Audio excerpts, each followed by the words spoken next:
I need to be honest up front because if I try to ease you into this, it will sound like every other family story where people pretend they are fine until they are not. My sister Lily is severely autistic, and for a long time I hated her for what it did to our lives, even though saying that out loud makes me sound like a monster. I hated the way everything in our house revolved around her. I hated the way my mom aged 10 years for every 1 year the rest of us lived. I hated the way I learned to be quiet, small, and easy so Lily could stay regulated. And I hated myself for hating her, because it was never her fault. Now here is the part that turned all that old resentment into something sharper. On a Tuesday in February 2026, my mom called me screaming that Lily was missing, the front door was open, and the police were already there.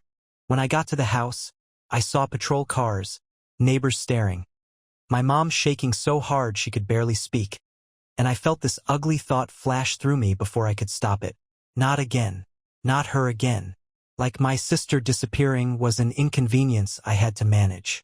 We found Lily at her favorite spot by the creek behind her old elementary school, sitting perfectly still like she had been waiting for someone. And next to her was a folded note that was not in her handwriting, weighed down by a stone like it mattered. Lily does not write notes. Lily does not leave messages. Lily barely talks to strangers. I opened it and read one sentence that made my stomach drop. He will come back if she is alone. We got Lily home, and she was quiet in that tight way she gets when her brain is overloaded but she is trying to hold herself together. And my mom kept rubbing Lily's hands like friction could bring her back to safety. The police asked questions, and Lily stared at the carpet. And every time a siren went by outside she flinched and pressed her palms to her ears. The officers were patient for about 10 minutes. Then I watched their patience thin the way it always does around people who do not perform communication in the expected way. They asked if Lily knew who wrote the note. Lily did not answer. They asked if Lily had met anyone at the creek. Lily rocked slightly. They asked if Lily was taken anywhere. Lily hummed, which is her way of trying to regulate herself, and one officer looked at me like this was pointless. I could feel my old anger waking up, the anger I hate admitting, the anger that has been living inside me since I was a teenager, and I realized my sister's needs were going to be the main character forever and I was going to be the side character who smiles politely in the background. I wanted to shake Lily and demand she talk, because I was scared and tired and sick of the whole universe bending around her. I did not do it. I just clenched my jaw and answered for her like I always do. After the police left, my mom sat at the kitchen table like her bones had turned to sand. Ron stood at the sink and pretended he was busy cleaning a mug that was already clean, which is his style, stay useful or at least look useful so nobody can accuse you of being absent. Lily went straight upstairs to her room, the one my mom has turned into a sensory cocoon with blackout curtains and weighted blankets and a little bit of fidgets she organizes like sacred objects. I followed her and stood in the doorway, not entering because Lily likes control over her space, and I watched her pace from wall to wall, touching the corners in the same order she always does when she is anxious. I told her, Lily, I found a note. I told her someone wrote it. I told her, I need to know if someone is talking to you. I kept my voice soft because I have spent a lifetime treating my own urgency like it is dangerous. Lily stopped pacing and looked at me for 1 second, and in that 1 second I saw something I did not know how to name. It was not fear exactly. It was not shame. It was more like loyalty, like she was holding on to a rule that mattered to her even if it hurt her. Then she did something she almost never does. She spoke, clear and quiet. She said, "Friend." My stomach dropped. I asked, "What friend?" Lily pressed her fingertips together and made a little clicking sound with her tongue, which she does when she is thinking hard. Then she walked to her dresser, opened the top drawer, and pulled out a laminated card like it was a prized possession. On it was a photo of Lily at what looked like a community center, holding a paper snowflake, and next to her was a smiling man in a volunteer badge. The man's name, printed on the badge, was Trevor. I took the card and stared at it. My mom had never mentioned a Trevor. Ron had never mentioned a Trevor. Lily does not go places without telling someone because she cannot. She needs support. So how did she know this guy? And why did she have a laminated card like it was a membership pass? I went downstairs and asked my mom if she knew a Trevor. She blinked like the name had to travel through molasses to reach her brain. Then she said, "Oh, Trevor, yes, he helps at the adult day program sometimes. He is one of the volunteers. He is nice. Lily likes him." I asked why nobody told me Lily had a male friend. My mom gave me a look that was half exhaustion and half warning, like, "Do not start." She said, "Jake, she is an adult. She is allowed to have friends." And I wanted to scream, "She is allowed to have safe friends." But the word safe had already become a fight in our family, because every time I used it my mom heard it as criticism, and every time I criticized anything about Lily's care my mom heard it as "I hate your daughter," and she was not entirely wrong. I drove to the adult day program the next morning like my car was fueled by rage. It was one of those cheerful buildings painted in colors that try too hard. Like if you make the walls bright enough people will not notice how underfunded everything is. The receptionist told me the program director was in a meeting, and I sat in the lobby staring at a bulletin board full of crafts and smiling photos and slogans about inclusion that always feel like corporate perfume sprayed over a hard truth. When the director finally came out, she greeted me with that professional warmth that comes with boundaries.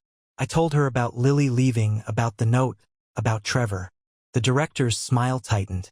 She said Trevor is a volunteer who helps with activities. She said he is background checked. She said Lily enjoys his presence. I asked if Trevor ever spent time with Lily alone. She hesitated, then said volunteers are supervised. I asked if Lily had been going on outings with Trevor. She said no. I asked if Trevor had ever given Lily gifts. She said not that she was aware. Then I asked the question that made her face change. I asked if Trevor had access to Lily's case file, her address, her routines. The director blinked, then said volunteers do not have access to confidential records. But the way she said it sounded like a policy, not a fact.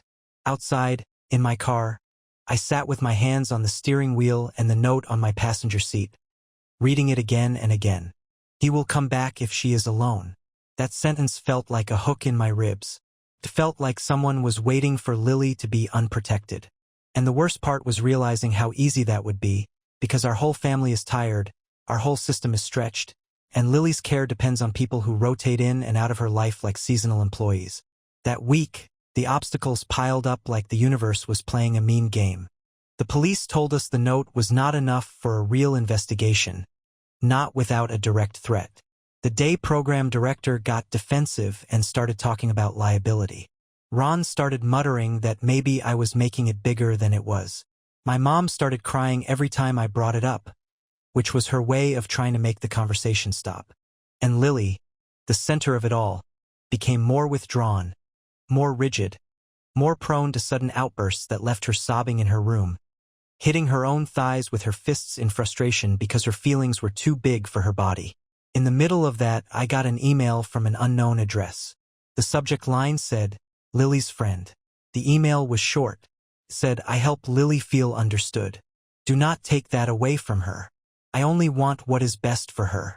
If you push, she will run again." No signature. No name. Just a quiet threat dressed up as concern. And something about the wording made my skin crawl, because it sounded like someone who had rehearsed sounding caring.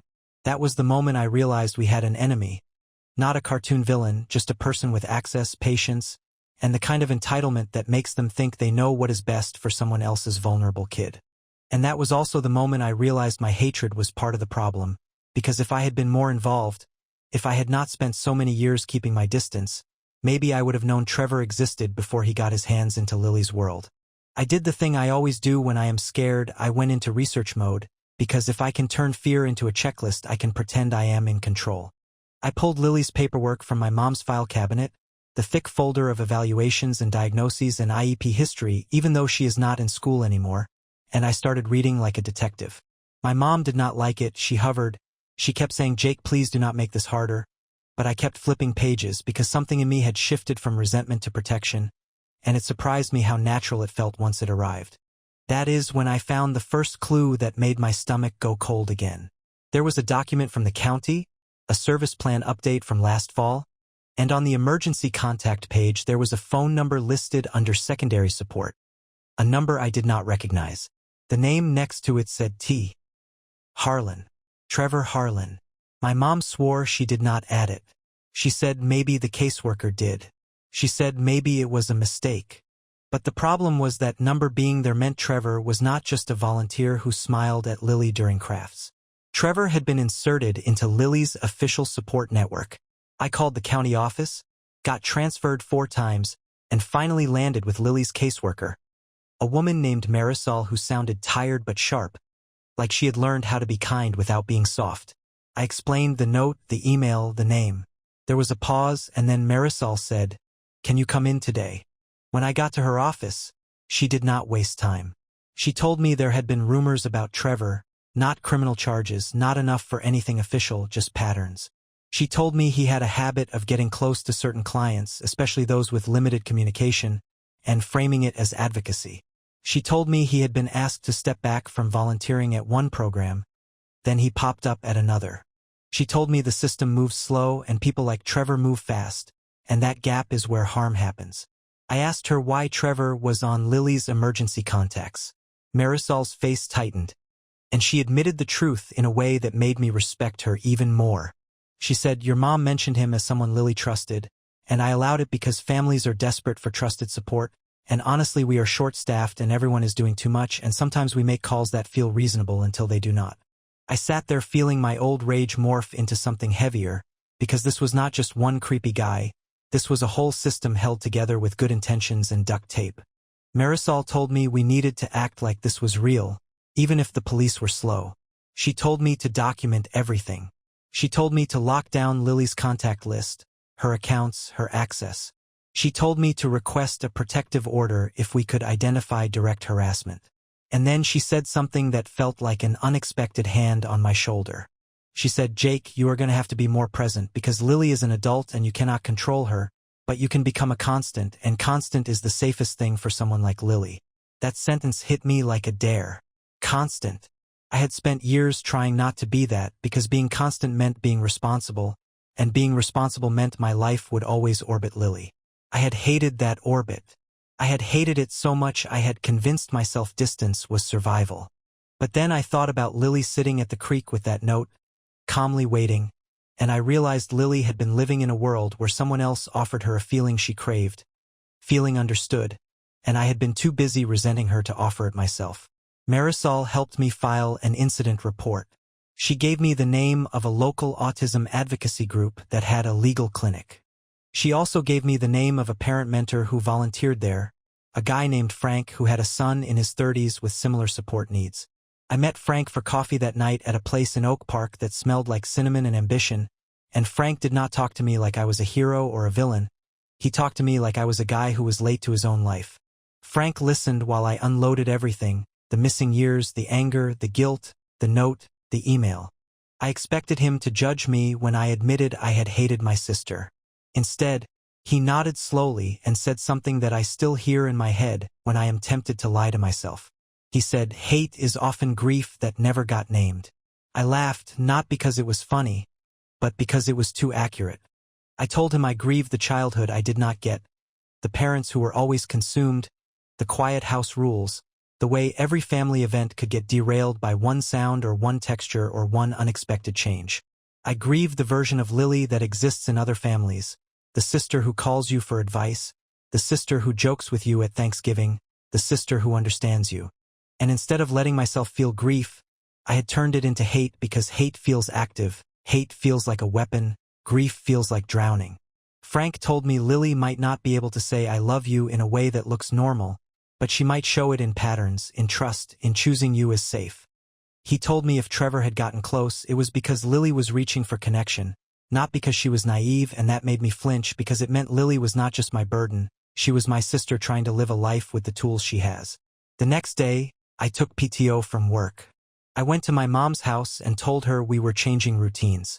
She resisted at first because change is hard for Lily and my mom's entire existence is built around avoiding meltdowns, but I told her we were already in danger, and avoiding discomfort was not the same as being safe.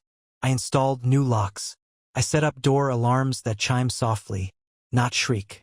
I helped Lily create a simple visual schedule for her week that included my name, my visits, my time with her.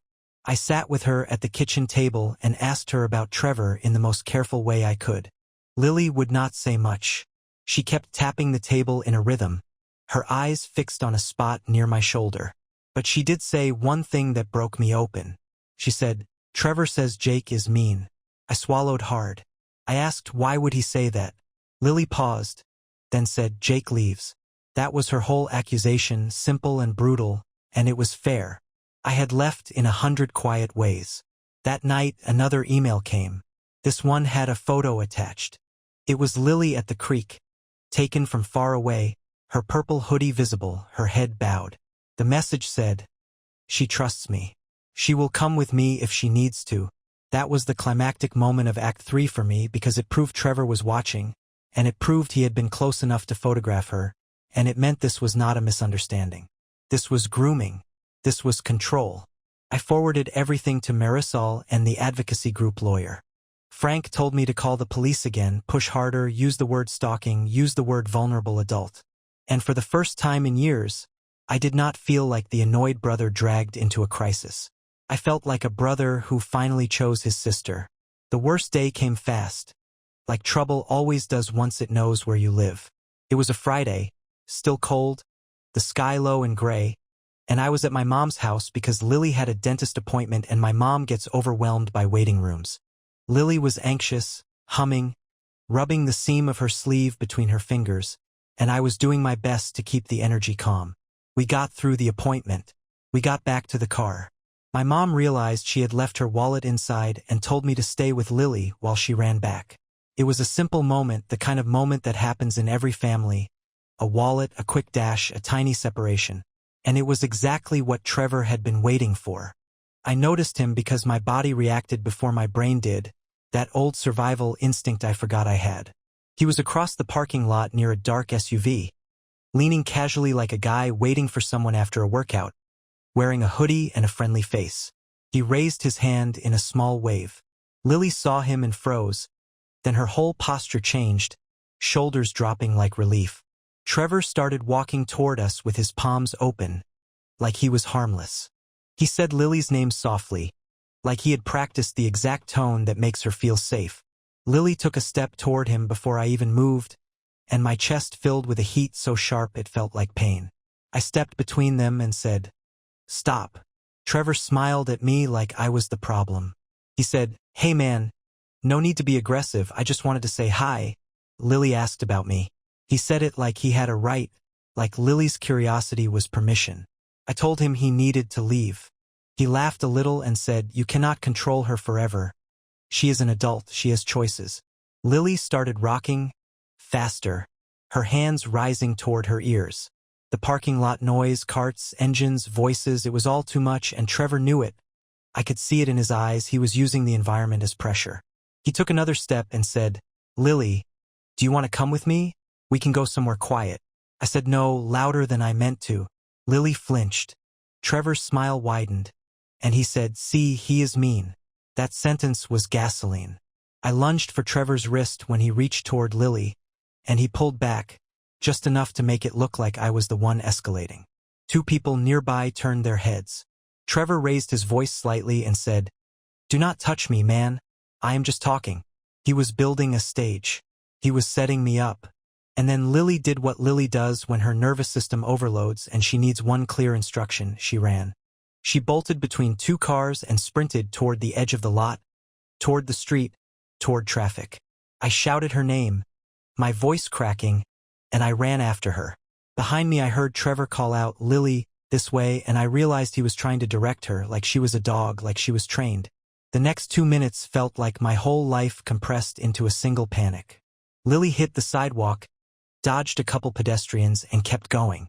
I chased her, my lungs burning, my mind screaming, "Please do not let a car hit her.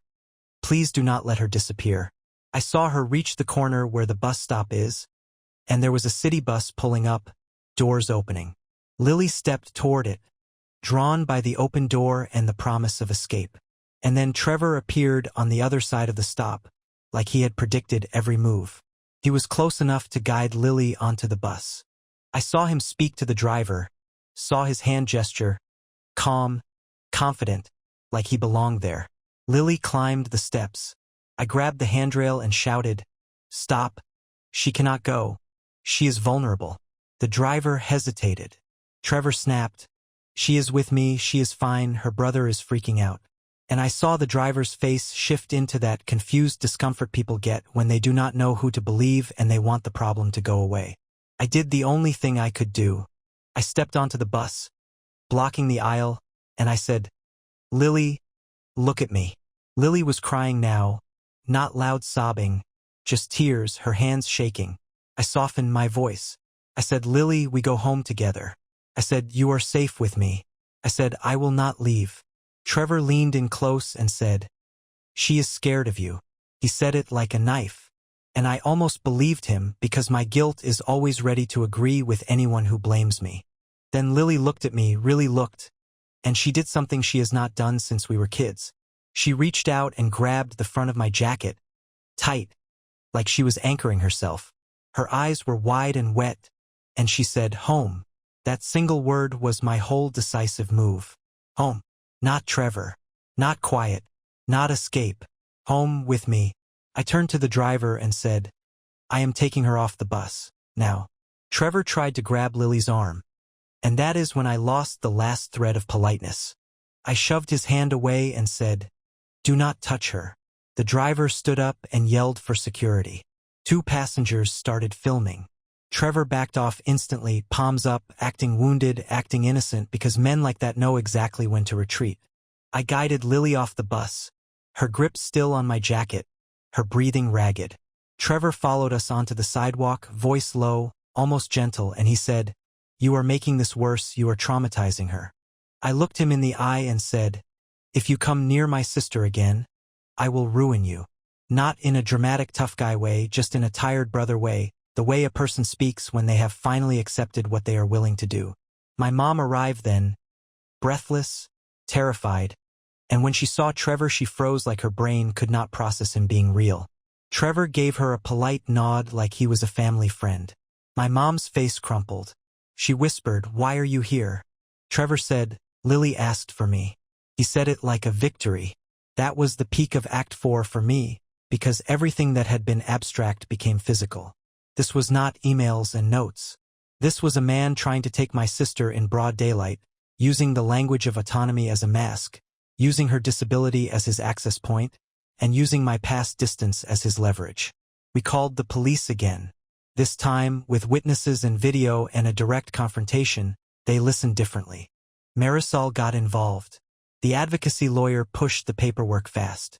A report became a case. A case became a restraining order request. Trevor vanished from the day program, from volunteer lists, from polite conversations. But even with all that, I did not feel victorious. I felt shaken in a way that made my knees weak when I stood still. Because the truth was, Lily had almost gone with him. And she might have if I had shouted one more time, if I had grabbed her too hard, if I had made myself the loud, scary thing in her world. In the weeks after, life did not snap back into normal because normal was always a lie we told ourselves to get through the day. Lily's routines got rebuilt like a house after a storm, carefully, with checks and reinforcements. The county reassigned her caseworker team. The day program changed policies, and my mom started attending meetings with an energy that looked like anger finally finding a direction. Ron stayed quiet, but he started doing the practical things without being asked. Fixing the gate latch, replacing the porch light, calling the alarm company. I moved some of my work schedule around so I could be there more, which sounds simple, but for me it felt like admitting out loud that Lily was not a temporary problem. She was family, she was permanent, and I was choosing to stop pretending I could live like an only child with a complicated backstory. One evening, after a long day where Lily had been jumpy and easily overwhelmed, I sat with her on the living room floor because she wanted to line up her smooth stones again, and the TV was off, the lights were dim, the house quiet in the way Lily needs. My mom was in the kitchen, humming softly, making the same safe dinner she makes when Lily is stressed, buttered noodles and peas. Lily placed each stone in a row with intense focus, and I watched her hands, the way they moved with purpose, and I realized something that made my throat ache. My sister had been building order out of chaos her whole life. While I was busy hating how the world bent around her, Lily had been surviving a world that feels like constant chaos to her. A world that attacks her senses, confuses her social rules, overwhelms her brain, and still she tries every day to arrange something that makes sense. The hatred I carried for so long started to look less like a justified emotion and more like a debt I owed her, because I had blamed her for our family's pain when so much of that pain came from the way our parents, our systems, and our world failed both of us in different ways. I decided to tell her the truth, not the whole complicated truth, just the part that matters. I said, "Lily, I am sorry I left." Lily did not look up. She kept lining stones. I said, "I am sorry I was mean." Lily paused. Then she moved one stone slightly to straighten the line, like she could not tolerate crookedness, even in an apology. Then she said very quietly, "Jake stays." It was not a warm movie moment. It was not Lily hugging me and saying I love you. It was a statement of fact, a request, a rule, and it hit me harder than any sentimental speech could have. Jake stays. That was the bargain. Trevor's case did not wrap up in a neat bow. The restraining order went through, but the legal system moved slow and cautious, and a lot of what he did lived in that gray zone where predators thrive. People asked why Lily did not just report him, as if that is an easy thing for anyone, as if being vulnerable means you are responsible for your own protection. The day program apologized, but it felt like an institutional apology, careful and sanitized. And some nights I lay in bed furious at how close we came to losing her to someone who would have explained it away as friendship. Here is the part that might bother you because it bothers me. Even after everything, I still sometimes feel that old resentment flicker, like a broken light that insists on turning on. I still sometimes look at my friends' lives, the ones who can travel spontaneously, who can ignore their phone for a day, who can build a future without calculating care plans and support hours, and I feel jealous in a way that makes me ashamed. I still sometimes feel tired before the day even starts. But now, when the resentment shows up, I can name what it is. It is grief. It is fear. It is the ache of wanting my own life to be uncomplicated. And naming it does not make me a saint, it just makes me honest. And honesty is how I stop turning my feelings into weapons aimed at Lily. The open ending is this. My mom is getting older. Ron is not built for full-time caregiving, even if he tries. The system is fragile. Lily's future will eventually land in my hands in a more permanent way, and I do not know exactly what that will look like. Some days I want to promise I will be the constant forever and mean it with confidence, and some days I am scared I will fail her, not because I do not love her, but because I am human and life is heavy. So I keep the moral dilemma right there on the table where I can see it. How do you build a life that includes your own needs without abandoning someone who cannot survive without you? How do you protect your sister without turning her world into a cage?